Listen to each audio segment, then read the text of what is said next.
Hello दोस्तों, good morning. स्वागत है एक बार फिर से आप सभी का एमजेटी एजुकेशन में। दोस्तों आज है 30 मार्च और आज की इस वीडियो में हम लोग बात करेंगे 30 मार्च 2021 के करंट अफेयर के सभी इंपॉर्टेंट क्वेश्चंस के बारे में। पूरी वीडियो ध्यान से देखिएगा, पूरी वीडियो डिटेल में आपको समझाई गई है। अगर आपको वीडियो पसंद आए तो वीडियो को लाइक और शेयर जरूर कर दीजिएगा। अगर आप इस चैनल पर नए आए हैं, पहली बार देख रहे हैं वीडियो, तो चैनल को सब्सक्राइब कीजिए, बेल आइकन को प्रेस कीजिए, जिससे आने वाली वीडियोज का नोटिफिकेशन भी आपको मिलता रहे। इस वीडियो की पीडीएफ फाइल और क्विज पूरे डिटेल एक्सप्लेनेशन के साथ आपको मिल जाएगी हमारे एप्लीकेशन एमजेटी ऐप पर। गूगल प्ले स्टोर पर जाइए, एमजेटी ऐप डाउनलोड कीजिए और बिल्कुल फ्री में पीडीएफ और क्विज प्राप्त कीजिए। चलिए बात करते हैं लास्ट डे के क्वेश्चन की। लास्ट डे का हमारा पहला क्वेश्चन था आपसे, निम्न में से किस राज्य का पुराना नाम नेफा था? NEFA। तो दोस्तों अरुणाचल प्रदेश का पुराना नाम था NEFA यानी नेफा, नॉर्थ ईस्ट फ्रंटियर एजेंसी। निम्न में से कौन सी मिसाइल का परीक्षण पाकिस्तान ने नहीं किया है? तो शहीद अल हज कासिम, इस मिसाइल का परीक्षण पाकिस्तान ने नहीं बल्कि ईरान ने किया था। क्लियर? इन दोनों ही क्वेश्चंस के बारे में काफ़ी लोगों ने अच्छे से डिटेल में आंसर किया है, ऐसे ही आप लोग डिटेल में ज़रूर आंसर किया करो। चलिए बात करते हैं आज के दिन के पहले क्वेश्चन की। पहला क्वेश्चन है, ईरान ने किस देश के साथ 25 वर्ष के सहयोग समझौते पर हस्ताक्षर किए? तो अभी हाल ही में ईरान ने चाइना के साथ दोस्तों 25 वर्षों के लिए सहयोग समझौते पर हस्ताक्षर किए हैं। 25 वर्षों के लिए हुआ है, ये बहुत बड़ी डील हुई है ईरान और चाइना के बीच में। चीन और ईरान के विदेश मंत्री जो हैं, दोनों के बीच में ये समझौता हुआ। चाइना के विदेश मंत्री वांग यी और ईरान के जवाद जरीफ, इन दोनों ने समझौता किया है। ठीक है, चीन और ईरान का अब तक का ये सबसे बड़ा व्यापारिक समझौता है। दोस्तों चाइना जो है ये ईरान को हमेशा से सपोर्ट करता हुआ आया हुआ है, हमेशा से, चाहे पाकिस्तान को हुआ चाहे ये ईरान को हुआ। आप सबको पता है कि चीन, ईरान, पाकिस्तान और तुर्की ये सभी देश एक तरफ ही रहते हैं। ठीक है, जो कि इंडिया के विरोध में रहते हैं। कभी भी कुछ भी सपोर्ट करना होता है तो ये लोग एक तरफ हो जाते हैं। और चीन तो ईरान से काफ़ी अच्छा ट्रेड भी करता है, ठीक है, काफ़ी कुछ एक्सपोर्ट करता है। ये जो सहयोग हुआ है 25 वर्षों के लिए, इसके तहत दोस्तों खनन, औद्योगिक गतिविधियां और भी परिवहन, कृषि क्षेत्र, बहुत सारे सेक्टर में इसमें समझौता हुआ है। चलिए ईरान और चाइना आया है, दोनों को देख लेते हैं हम लोग वर्ल्ड मैप में। सबसे पहले देखिए ये रहा हमारा प्यारा भारत। यहाँ से आप देखेंगे दोस्तों ये है चाइना, ये बड़ी सी कंट्री जो है ये है चाइना। और इधर साइड में आप पाकिस्तान, अफगानिस्तान क्रॉस करते हुए आएंगे तो ये रहा ईरान। तो ईरान और चाइना के बीच में हुआ है समझौता। क्लियर? ईरान के बारे में अगर बात करें तो ईरान की राजधानी होती है दोस्तों तेहरान। हसन रूहानी यहाँ के हैं प्रेसिडेंट, और यहाँ की अभी करेंसी चेंज हो गई है, करेंसी हो गई है तोमान, नई करेंसी है इसकी तोमान। ठीक है, चलिए रियाल को बदल करके तोमान कर दिया गया। चाइना के बारे में बात करें, चाइना की राजधानी होती है बीजिंग। बीजिंग में ही है दोस्तों SCO का हेडक्वार्टर, संघाई सहयोग संगठन का हेडक्वार्टर है यहाँ पर।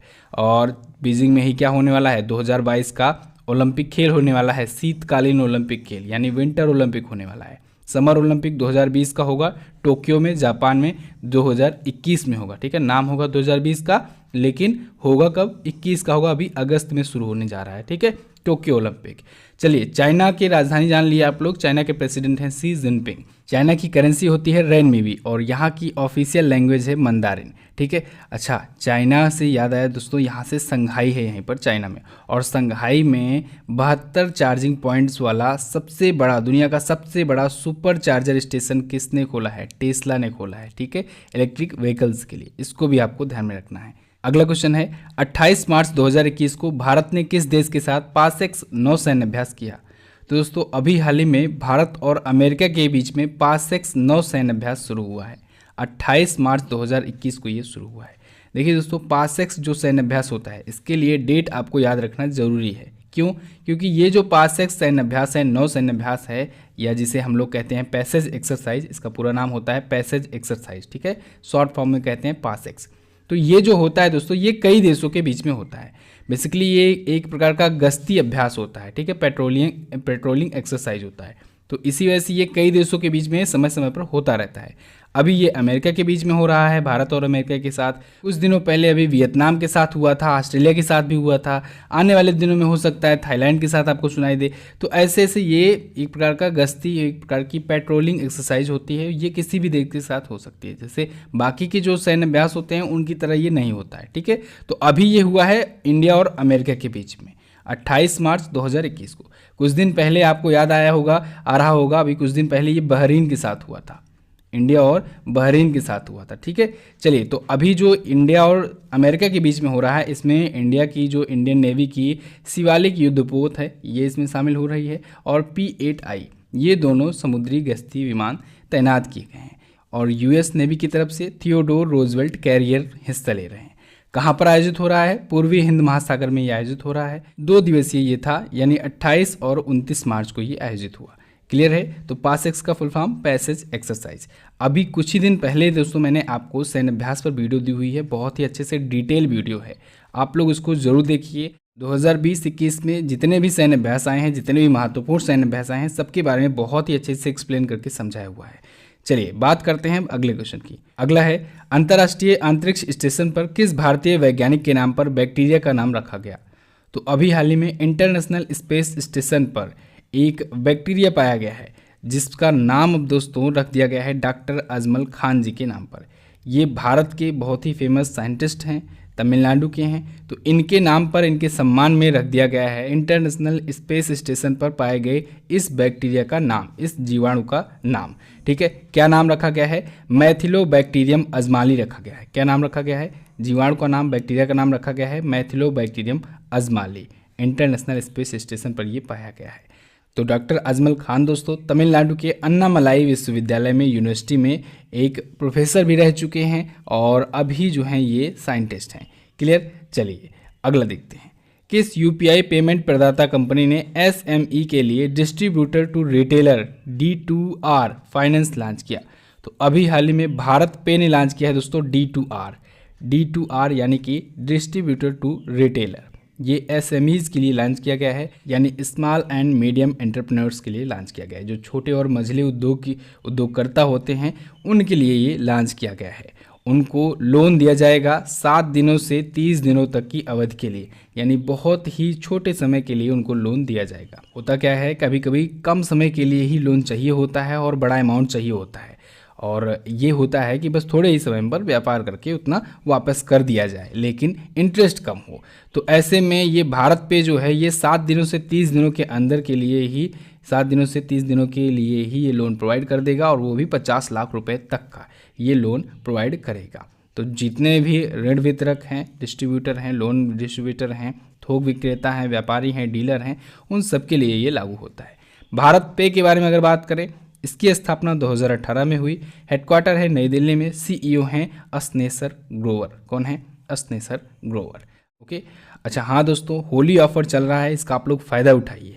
अगर आपने अभी तक कोई ई बुक नहीं परचेज की है तो जाइए ई बुक सेक्शन में, MZT ऐप को ओपन कीजिए, ई बुक सेक्शन में जाइए, वहाँ पर परचेज करते टाइम आप लोग ये कूपन कोड इंटर कीजिए, होली 60% का डिस्काउंट मिल जाएगा। बहुत लोग इस ऑफर का फ़ायदा उठा रहे हैं, आप लोग भी इस ऑफर का फ़ायदा उठाइए। और अगर आपने वीडियो कोर्स अभी तक नहीं लिया है हिंदी का, तो उस पर भी 60% का डिस्काउंट है। जाइए हिंदी की वीडियो कोर्स परचेज कीजिए। आज उस पर कारक नाम के चैप्टर का अगला वीडियो आने वाला है, तो आप लोग हिंदी कोर्स भी ले लीजिए। अभी आपके पास मौका है, टाइम है। आने वाले दिनों में बहुत सारे एग्जाम्स लगे हुए हैं। अगर आप यूपी के किसी एग्ज़ाम की प्रिपरेशन कर रहे हैं, या फिर किसी ऐसे एग्ज़ाम की प्रिपरेशन कर रहे हैं जिसमें हिंदी पूछी जाती है, तो ये सही मौका है, क्योंकि आप अभी खाली समय में हिंदी को एटलीस्ट एक सब्जेक्ट बहुत ही अच्छे से क्लियर कर सकते हो। नहीं तो होता क्या है, जब एग्ज़ाम आ जाता है तो जल्दी जल्दी के चक्कर में ठीक से हो नहीं पाती है पढ़ाई, और कन्फ्यूज़न रह जाता है, तो उसी में मिस्टेक हो जाता है। हिंदी में आप लोग 100% स्कोर करिए। हिंदी एक ऐसा सब्जेक्ट है जहाँ पर आप 100% तक स्कोर कर सकते हैं, लेकिन तभी कर पाएंगे जब आप उसको अच्छे से डिटेल में पढ़े होंगे, पूरे एग्जाम्पल के साथ समय दे करके पढ़े होंगे। तो अभी समय देने का दौर है, ठीक है। आप लोग अभी हिंदी तैयार कर लीजिए, उसके बाद लास्ट टाइम पे और बाकी टाइम पर आप लोग बाकी सब्जेक्ट पर फोकस कीजिएगा अच्छे से। अगला देखते हैं, इंटरनेशनल रेंजर्स अवार्ड जीतने वाले एशिया के एकमात्र रेंजर कौन बने? तो वो बन गए हैं दोस्तों महेंद्र गिरी। महेंद्र गिरी दोस्तों ये उत्तराखंड के हैं, उत्तराखंड के एक रेंजर हैं, और इन्हें अभी हाल ही में इंटरनेशनल रेंजर्स अवार्ड मिला हुआ है। ये उत्तराखंड के राजाजी टाइगर रिजर्व के रेंजर हैं। कहाँ के? राजाजी टाइगर रिजर्व के रेंजर हैं। तो इन्हें वन्य जीवों के संरक्षण के लिए इनकी जो भी इनका योगदान रहा है, कंट्रीब्यूशन रहा है, उसके लिए इनको दिया गया है ये अवार्ड। अब इनको पुरस्कार के तहत पुरस्कार राशि मिली है 10,000 रुपये की। अच्छा, अब आया है उत्तराखंड। उत्तराखंड के बारे में तो आपको पता ही होगा कि कौन कौन से नेशनल पार्क हैं। एक सबसे इम्पोर्टेंट नेशनल पार्क है Jim Corbett national park. Jim Corbett national park दोस्तों भारत का सबसे पुराना नेशनल पार्क है, इसको आप लोग ज़रूर याद रखिएगा। भारत का सबसे पुराना नेशनल पार्क है जिम कॉर्बेट नेशनल पार्क। और वहीं पर है राजाजी टाइगर रिजर्व भी उत्तराखंड में। उत्तराखंड में झीलों के बारे में मैंने आपको याद कराया था कि जब भी आपके सामने ताल जुड़ जाए, ठीक है, किसी भी झील के नाम में अगर ताल जुड़ा हो तो समझिए उत्तराखंड का ही है। बस 3 आपको एक्स्ट्रा याद रखने हैं। कौन कौन से? एक चंद्रताल और सूरज ताल, ये दोनों हैं हिमाचल प्रदेश में। तो चांद और सूरज से आप लोग आसानी से याद रख सकते हो। एक याद रखिएगा भोजताल, ठीक है, भोजताल भोपाल में है, इसको भी आप लोग आसानी से याद रख सकते हो। बाकी जितने भी ताल हैं, ताल से संबंधित जो भी झीलों के नाम है तो समझ लीजिए आप लोग वो है उत्तराखंड में। 7 ताल, माता ताल, नैनीताल, ठीक है, बहुत सारे ताल हैं, मानस ताल, ठीक है। अगला देखते हैं। अगला है हाल ही में किस राज्य सरकार ने मुख्यमंत्री देव दर्शन योजना शुरू की? तो अभी हाल ही में गोवा राज्य सरकार ने मुख्यमंत्री देव दर्शन योजना शुरू की है। इसके तहत क्या होगा? इस योजना के तहत दोस्तों गोवा के जो बुजुर्ग नागरिक होंगे, जो वरिष्ठ नागरिक होंगे, सीनियर पर्सन होंगे, उनको तीर्थ स्थलों की यात्रा कराई जाएगी, ठीक है। और इसके लिए गोवा सरकार जो है ये IRCTC के साथ समझौता किया है। तो मुख्यमंत्री देव दर्शन योजना के तहत वरिष्ठ नागरिकों को देव स्थलों का या तीर्थ स्थलों की यात्रा कराने के लिए 2.5 करोड़ रुपए की योजना है। तो गोवा सरकार ने इसकी घोषणा की है। अब देखिए IRCTC क्या होता है? IRCTC का फुल फॉर्म होता है Indian railway catering and tourism corporation. अब आया है गोवा देखेंगे हम लोग मैप में। गोवा देखिए दोस्तों महाराष्ट्र और कर्नाटक के बीच में ये रहा गोवा, ठीक है, ये रहा गोवा। वो अपना बॉर्डर शेयर करता है किससे? महाराष्ट्र से और कर्नाटका से। गोवा की राजधानी होती है पणजी। गोवा के CM हैं प्रमोद सावंत जी, BJP पार्टी से हैं ये। और गोवा के गवर्नर है भगत सिंह कोश्यारी दोस्तों ये महाराष्ट्र के गवर्नर हैं। इनको गोवा का मिला है एक्स्ट्रा चार्ज, तो ये भी आपको ध्यान रखना है। हाई कोर्ट इसका पड़ता है Bombay high court. Bombay high court के चीफ जस्टिस कौन है? दीपांकर दत्ता। कौन है? दीपांकर दत्ता हैं बॉम्बे हाई कोर्ट के करंट टाइम पर चीफ जस्टिस। अगला क्वेश्चन देखते हैं। अगला है किस राज्य सरकार द्वारा सस्ती किराया आवास योजना शुरू की गई? तो उत्तर प्रदेश राज्य सरकार ने सस्ती किराया आवास योजना शुरू की है। ये किस लिए शुरू किया गया है? ये इसलिए शुरू किया गया है जिससे जो शहरों में गरीब पर्सन रहते हैं, ठीक है, जिन्हें शहरी गरीब व्यक्ति कहते हैं, तो ऐसे परिवार वालों को सस्ते किराए पर आवास मुहैया कराया जाए। कहाँ पर? शहरों में। तो इसके लिए उत्तर प्रदेश सरकार ने ये योजना शुरू की है। तो इसके तहत जो शहरी गरीब होंगे उनको सस्ते दामों पर मकान आवंटित किए जाएंगे। ये भी देखा जाएगा कि अगर कोई मकान, कोई ऐसा आवास है जिसका आवंटन नहीं हुआ है, अगर वो खाली पड़ा हुआ है, तो वहाँ पर कोई किराए पर रह सकता है इस योजना के तहत। क्लियर है? हुआ क्या कि दोस्तों कि बहुत सारे ऐसे सिटीज़ में जो आवास विकास योजनाएं होती हैं उसके तहत बहुत सारे मकान खाली पड़े हुए हैं या फिर बहुत सारी की प्लॉटिंग भी अभी कंफर्म नहीं हो पाई है। तो ऐसे नगर निगम वगैरह को काफ़ी लॉस हो जाता है क्योंकि वो ज़मीन एक्वायर करने में काफ़ी ज़्यादा पैसे खर्च कर देते हैं, बाद में जब वो नहीं बिकता है तो उनको लॉस देना पड़ता है। तो इसी वजह से ये सस्ती किराया आवास योजना के तहत उसको एटलीस्ट किराए पर उठा दिया जाएगा तो कुछ तो आएगा, ठीक है।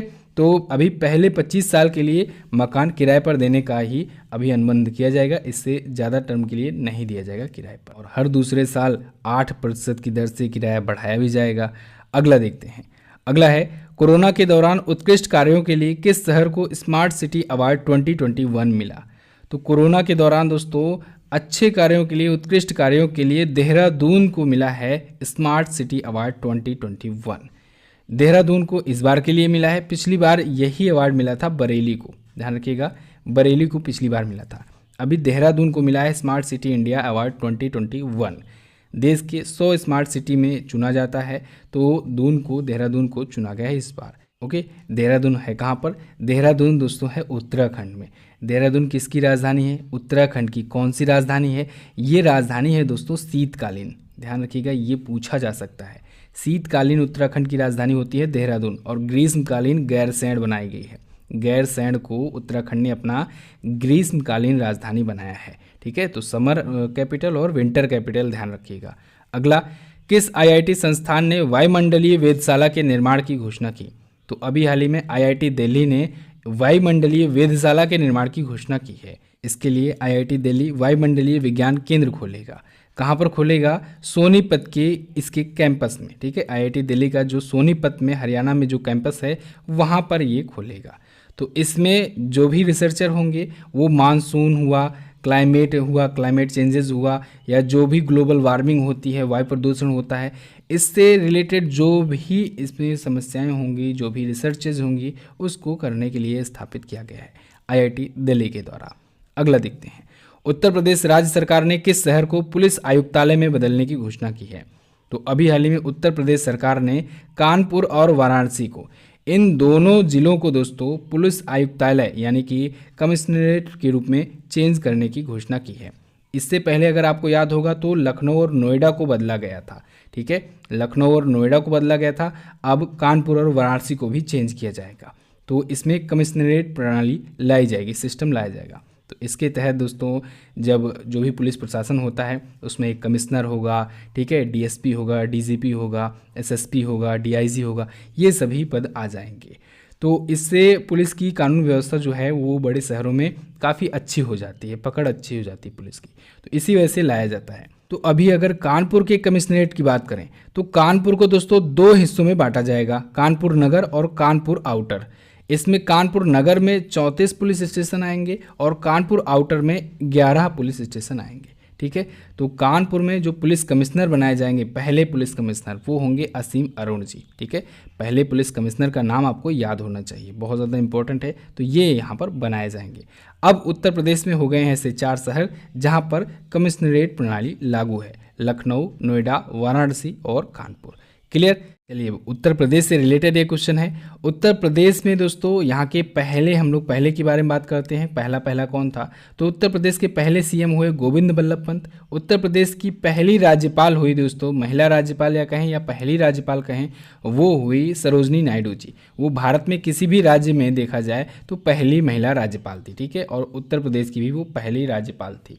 उत्तर प्रदेश की पहली महिला मुख्यमंत्री की बात करें तो वो हुई सुचेता कृपलानी जी। वो भी भारत के किसी भी राज्य में अगर उस टाइम पर देखा जाता तो पहली महिला राज्यपाल थी, उत्तर प्रदेश में ही ये नियुक्त की गई थी।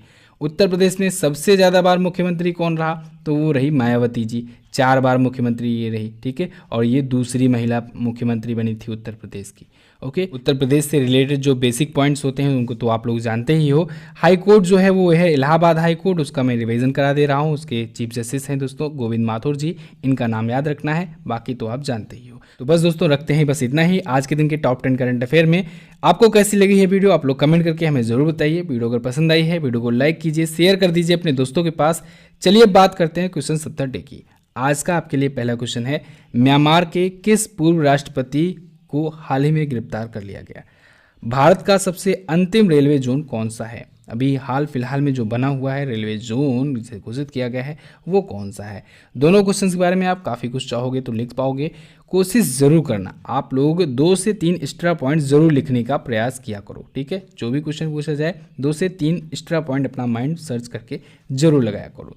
इस वीडियो को देख लियो, आप जाओ जल्दी से इसकी क्विज भी सॉल्व कर लो। क्विज मिलेगी आपको MZT ऐप पर, वहीं पर दोस्तों ऑफर्स वगैरह चल रहे हैं ई-बुक और कोर्सेज पर, जा करके आप अभी उनका फ़ायदा उठा सकते हैं। बस कुछ ही दिनों के लिए है ऑफर का फ़ायदा उठाइए। वीडियो को लाइक कीजिए, शेयर कीजिए अपने दोस्तों के साथ। वीडियो को एंड तक देखने के लिए बहुत बहुत धन्यवाद। मिलते हैं दोस्तों अगली वीडियो में, तब तक के लिए नमस्कार, जय हिंद, वंदे मातरम।